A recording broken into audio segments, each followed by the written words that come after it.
Brigada News FM, the music and news authority, is now broadcasting in different major cities in the Philippines.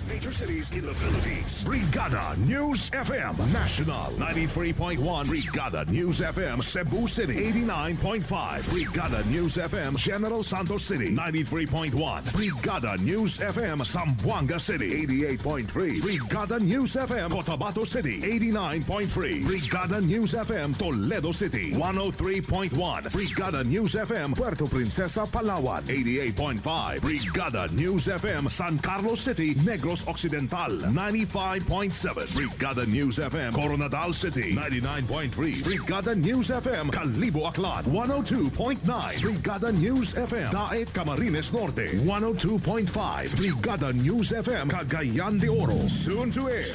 Brigada News FM radio stations that will embrace and hit the airwaves in other cities in the country. 93.5, Brigada News FM Olongapo City 97.5, Brigada News FM Kidapawan City 102.9, Brigada News FM Tacloban City 107.3, Brigada News FM Rojas City Capiz 95.1, Brigada News FM Iligan City 92.9, Brigada News FM Kawayan City Isabela 92.5, Brigada News FM Tuguegarao City 90.9, Brigada News FM Bogo City, Brigada News FM Davao City, Brigada News FM Butuan City, Brigada News FM Surigao City, Brigada News FM Valencia City Bukidnon, Brigada News FM Dumaguete City, Brigada News FM Bacolod City, Brigada News FM Iloilo City, Brigada News FM Baguio City, Brigada News FM, the music and news authority. Brigada Mass Media Corporation, now invading the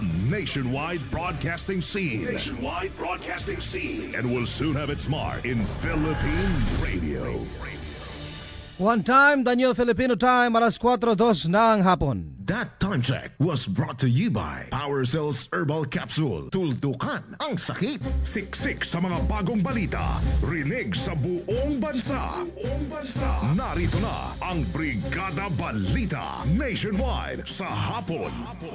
Mula sa Brigada National Headquarters, narito sina Sandy Madarcos at Luna Agimat. Ang programang ito ay hatid sa inyo ng Power Cells Herbal Capsule. Tuldukan ang sakit. Siksik sa mga bagong balita. Brigada Balita Nationwide. Brigada News Headlines. Sa ating mga headlines, Ebola Awareness Campaign palalawakin ng DOH. Mas pinaigting na alerto ng PNP. SOP lang daw ayon sa palasyo. DFA nakisa sa worldwide campaign laban sa death penalty. At nasa 9,000 na housing units para sa mga Yolanda victims, malilipatan na sa susunod na buwan. Brigada Balita Nationwide sa hapon.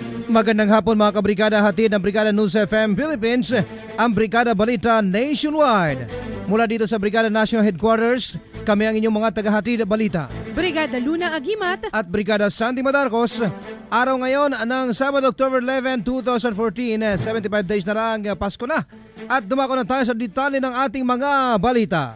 Brigada Ang National. bahaging ito ay hatid sa inyo ng Power Cells Herbal Capsule. Tuldukan ang sakit. Sa detalye ng ating balitang nasyonal, inamin ngayon ng Department of Health na pahirapan para sa kanila ang pag-monitor sa kaso ng Ebola virus infection sakaling ito ay makapasok ng Pilipinas. Sa panay ng Brigada News FM kay Health Secretary Teodoro Herbosa, sinabi nito na mahalaga pa rin ang kooperasyon ng bawat isa, lalo na ng mga kababayan na galing ng mga bansang may naitalang kaso ng Ebola. Dapat din anyang bigyan ng pansin ang mahalagang paalala na kanilang inilagay sa mga bawat upuan ng eroplano para sa agarang pag-ipaugnayan ng mga kababayan na maaari nilang tawagan kapag nagkaroon ng sintomas ng Ebola. Anya, wala naman dapat na ikabahala ang bawat mamamayan at ang mahalaga lamang ayon kay Herbosa ay ang sapat na impormasyon tungkol sa Ebola virus infections na ngayon ay laganap na sa Sierra Leone, maliban na lamang sa ilang bahagi ng Senegal, Nigeria at iba pa na ngayon ay Ebola free na dahil sa kanilang mga sapat na impormasyon. Very important yung responsibilidad ng Precisely. individual. Tama. Yung pagbiging honest sa mga otoridad. So tayo na alam niyo siguro naman na pag bumiyahe kayo sa ibang bansa, pagbalik niyo na nakasakay sa eroplano, may binibigay kaming health declaration card, yung kulay dilaw, di ba? Kulay dilaw po ito. Nakalagay doon yung seat number mo, yung pangalan mo, kung saan ka makokontak, at kung sakaling magkasimptomas ka, saan ka tatawag na telepono sa Department of Health. Brigada Balita Nationwide. Sa kaugnay na balita, target umano ngayon ng Department of Health na palawakin pa sa mga local government units sa buong bansa ang awareness tungkol sa nakakahawang Ebola virus na lumalaganap na sa iba't ibang bahagi ng mundo.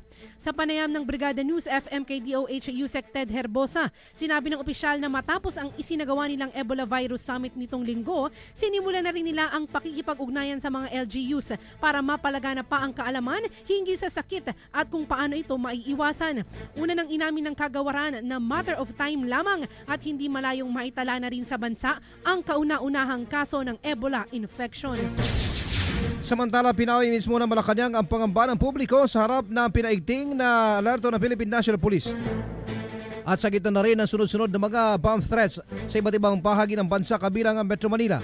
Ayon kay Deputy Presidential Spokesperson na Miguel Valte, ang kilos o nasabing kilos ng pambansang pulisya ay bahagi lamang ng standard operating procedures na naging biyahe ng Pangulong Benigno Aquino III sa Bali, Indonesia at wala umanong kaugnayan sa anumang banta ng terorismo. Kagabay nakabalik na ng Pilipinas ang punong ehekutibo. Kaugnay nito, nagpatupad na ng suspension of classes ngayong araw ng Sabado ang San Beda College sa lungsod ng Maynila matapos ang panibagong bomb threat. Ayon sa San Beda Student Council, pinayuhan din ang mga estudyante ng paaralan na lisanan ng school campus at iwasan ang paglapit sa palibot ng premises. Matatandaan na noong nakaraang Martes, naantala rin ang klase sa paaralan dahil sa kalintulad na banta. Una rito, maging ang Embahada ng Amerika at Australia ay nagpaalala sa kanilang mga kababayan na maging mapagmatsyag dahil sa umano'y banta ng pambobomba. Sa iba pang balita, nakikiisa ang Department of Foreign Affairs sa pananawagan ng 11 mga bansa sa mundo para ipawalang bisa ang parusang kamatayan na ipinatutupad ng ibang mga bansa sa iba't ibang panig ng mundo. Gustong ipaalam ng nagkakaisang mga bansa na hindi nararapat ang parusang kamatayan dahil maraming inosenteng nahahatulan ng parusang bitay na sa bandang huli ay napapawalang sala rin. Ayon kay DFA Secretary Alberto Romulo, sa ngayon ay umaabot na umano sa 100 mga bansa ang ayaw sa death penalty na dati ay umaabot lamang sa 14. Kasama ang Pilipinas sa 11 mga bansa na naglabas ng pahayag para sa abolition ng death penalty at ang mga ito ay mga bansang Argentina, Australia, Benin, Haiti, Mexico, Mongolia, Norway, Switzerland, Turkey at United Kingdom. Samantala, kinumpirma ng National Housing Authority NHA na makukumpleto ng bago magtapos ang taong ito ang konstruksyon ng 12,000 na mga kabahayan para sa mga pamilyang biktima ng bagyong Yolanda sa Visayas. Sa ngayon ay paspasan ang ginagawang konstruksyon ng mga kabahayan na pinondohan ng gobyerno para sa inaasahan na sa susunod na buwan ng Nobyembre ay 9,000 dito ang maaari ng malipatan. Matatandaan na inabot na ngayon ang 11 buwan na nasa mga temporary shelters ang mga biktima ng kalamidad dahil sa paghanap ng lugar at proseso bago simulan ang pagtatayo ng mga estruktura. Ayon sa National Housing Authority, tiniyak din muna ng pamahalaan na mayroong sapat na supply ng tubig at kuryente ang mga relocation sites bago pa simulan ang paglilipat mula sa mga temporary shelters patungo sa kanilang mga bagong tirahan. Sa iba pang balita, umaapil na ngayon ang Pangulong Benigno Aquino III sa mga mambabatas na ipasa na agad ang hinihinging emergency powers para sa napipintong power crisis sa susunod na taon. Ito ay dahil sa kailangan ng pamahalaan na maglatag pa ng mga batayan ng mga magiging kasunduan sa pagitan ng palasyo at ng magiging counterpart nito kung sakasakali at kung ano ang posibilidad na magamit na source of electricity. Matatandaan na matagal-tagal na ring hindi umuusad ang emergency power request ng Malacanang na tila ikinaiinip na ng Pangulo. Sa isang pahayag, sinabi ni Pangulong Aquino na kung ipapasa ay ipasa na agad para hindi gahulin sa oras, lalo na kung gagamiting source ay diesel plants. Hindi madali ang pagtransport ng mga ito papasok ng bansa at baka abutin pa ng sinasapantahang kakulangan at walang magamit ang mga consumers. Siksik sa mga bagong balita. Brigada Balita Nationwide. Kabrigada, matagal-tagal na ba kayon magkasama ng inyong kapareha? At ilang beses nang sumubok na magkaanak na. Huwag kang mawala ng pag-asa, kabrigada. Dahil sa usaping yan ay may makakatuwang ka. Sapagkat kabrigada Lunas, sa pamamagitan ng pag-inom ng DriveMax Herbal Dietary Supplement Capsule na may mabisang sangkap na tungkat ali na magpapabilis at magpapadami ng punla ng inyong pagkalalaki. Na kung saan panigurong malaki ang posibilidad na maarok mo ang ubarin ni Mrs. Kaya't malaki ang tsansa na siya ay matisbon, mabuntis. Na may 3 epektibong sangkap itong ating DriveMax, sangkap na tungkat ali at ginseng at ginkgo biloba na makakapagbigay sa inyo ng mas matagalang aksyon, performance na tudobigay at tigas na walang humpay. Kaya tiyak na tatagal ka. Take 1 capsule 30 minutes before love making. 24 hours kang malakas. DriveMax Herbal Dietary Supplement Capsule. Available ho yan mga kabrigada sa lahat ng mga leading drugstores nationwide at sa iba pa mga butika sa bansa.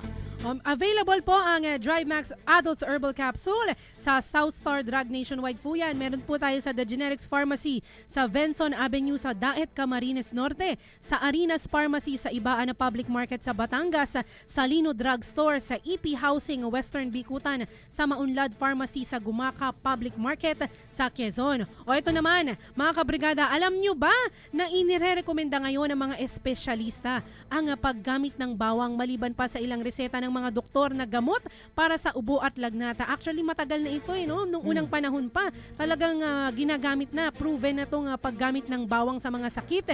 Ito ay dahil sa mabisa itong pantanggal sa mga panapanahong mga karamdaman at pangontra sa nagbabadyang trangkaso. Ngunit, madalang naman sa atin ang nakakakain ng prito o buong hilaw na bawang. Kaya ang ilan ay umiinom na lang ng ibang gamot. Pero hindi na ngayon, mga kabrigada, sapagkat ang kinatatakutan ng aswang at ang kinatatakutan mong bawang ay nasa kapsula na. Isa ito sa pinakamabisang sangkap ng Power Cells Herbal Capsule na magbibigay sa iyo ng malusog na pangangatawan at pangontra sa anumang karamdaman. Uminom lamang po ng 2 kapsula 3 times a day, 1 oras pagkatapos kumain para sa iyong healthy lifestyle. Ang Power Cell Herbal Capsule, mga kabrigada, available din po yan sa South Star Drug Nationwide tayo dyan. Sa Doctors Generics, meron sa Venson Avenue sa Daet, Camarines Norte. Sa Treyas Trifonis Gonzales sa National Highway, Chaong, Quezon. Sa ServMed Drugstore sa Bawan Public Market sa Batangas. Sa Lino Drugstore sa Signal Village, Parañaque City. At syempre sa mga leading drugstores nationwide. One time, the new Filipino time, alas 4:13 ng hapon. At yan ang unang bahagi ng ating balita live na inihatid sa inyo ng Power Cells Herbal Capsules at DriveMax Adult Herbal Supplement. Kasama pa rin si Brigada Luna Agimat. at ang inyong lingkod, Brigada Santi Matarcos, manatiling nakatutok sa Brigada Balita Nationwide sa hapon. Kataw, anak!